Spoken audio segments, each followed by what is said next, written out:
Picture this. You're stuck in traffic, someone cuts you off, your blood boils. Your boss demands you stay late, again. You argue with your partner, or maybe the crypto market just crashed, wiping out your savings. Social media bombards you with perfect lives that make yours feel lacking. Sound familiar? These moments hit us hard, leaving us stressed, angry, or lost. But what if there was a way to stay calm, focused, and in control, no matter what life throws at you?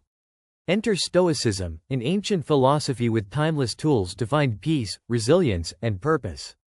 In this video, we'll uncover 3 powerful Stoic lessons to transform your life. Stick with us for the next 30 minutes, this could change everything. Before we dive into the lessons, let's set the stage. Over 2,000 years ago, Stoic philosophers like Seneca, Marcus Aurelius, and Epictetus gathered in Athens to wrestle with a big question. How do we live a good life? Their answer? Stoicism, a practical philosophy for finding happiness and mental strength, no matter the chaos. Today, we're stressed by deadlines, notifications, and drama, but the Stoics faced wars, exile, and loss.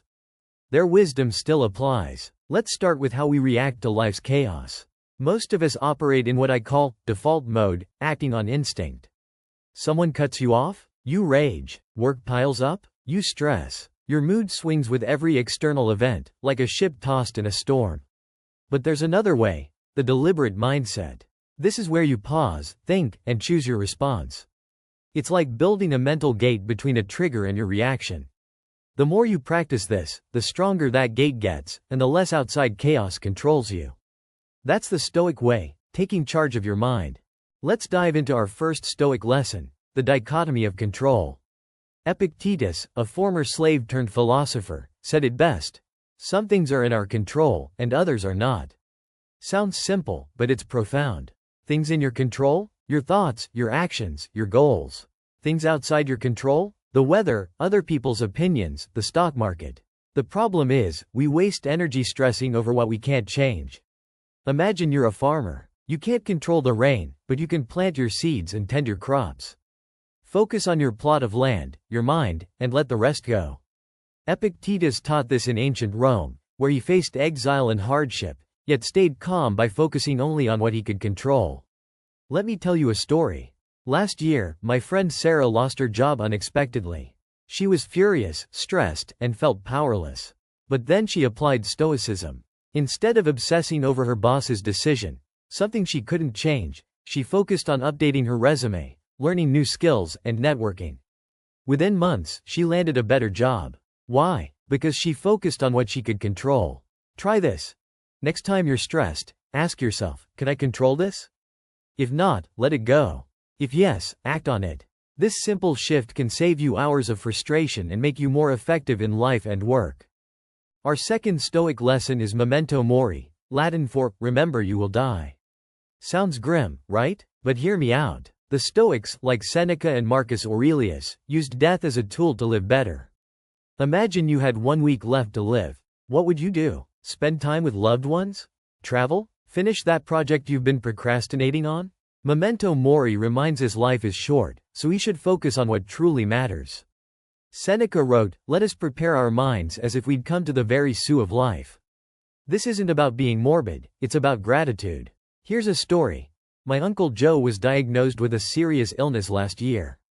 It shook him, but instead of despair, he embraced memento mori.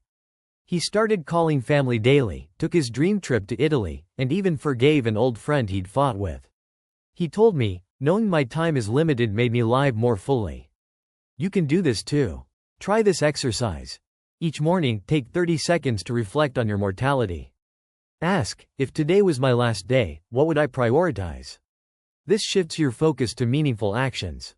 In our I-driven world, where distractions are endless, memento mori cuts through the noise, helping you live with purpose. Our final Stoic lesson is amor fati, love your fate. This is about embracing everything life throws at you, good or bad, because it's all part of your story. Marcus Aurelius said, accept the things to which fate binds you, and love the people with whom fate brings you together. Think about it. Every challenge, every joy, every moment has shaped who you are. Resisting life's ups and downs only creates pain. Loving your fate means seeing every experience as necessary. Let me share a story. My colleague Alex was working on an AI automation project that kept failing. Deadlines were missed, clients were frustrated, and he felt like giving up. But then he adopted Amor Fati. Instead of fighting the setbacks, he embraced them as learning opportunities. He analyzed the failures, improved the algorithm, and turned the project into a success. Amor Fati gave him resilience. You can apply this too. Next time you face a setback, maybe a bug in your code or a failed pitch, don't resist it. Ask, what can I learn from this? Embrace it, and you'll find strength. In an AI-driven world, where change is constant, Amor Fati is your superpower to stay grounded and grow. Now, let's tie this to our AI automation world. Whether you're building algorithms, automating workflows, or navigating tech's fast pace, Stoicism is your edge. The dichotomy of control helps you focus on coding what you can and letting go of client whims you can't. Memento Mori keeps you grounded, prioritizing meaningful projects over endless notifications. Amor Fati turns bugs and failures into growth opportunities. Imagine you're debugging an AI model that keeps crashing. Instead of raging, you apply the dichotomy of control. Focus on the code you can fix. You use Memento Mori to stay grateful for the chance to solve real problems. And with Amor Fati, you embrace the challenge as part of your growth as a developer. These Stoic tools don't just make you a better coder, they make you a better human. Start small. Pick one lesson today. Maybe it's pausing before reacting to a work email or reflecting on what matters most. Build that mental muscle and watch your life transform. Life will always throw challenges your way, traffic jams, work stress, or AI projects that just won't work. But with Stoicism, you're not a victim of chaos. You're in control of your mind, grateful for your time, and ready to embrace your fate. These three lessons, dichotomy of control, Memento Mori, and Amor Fati, are your toolkit for a resilient, fulfilling life.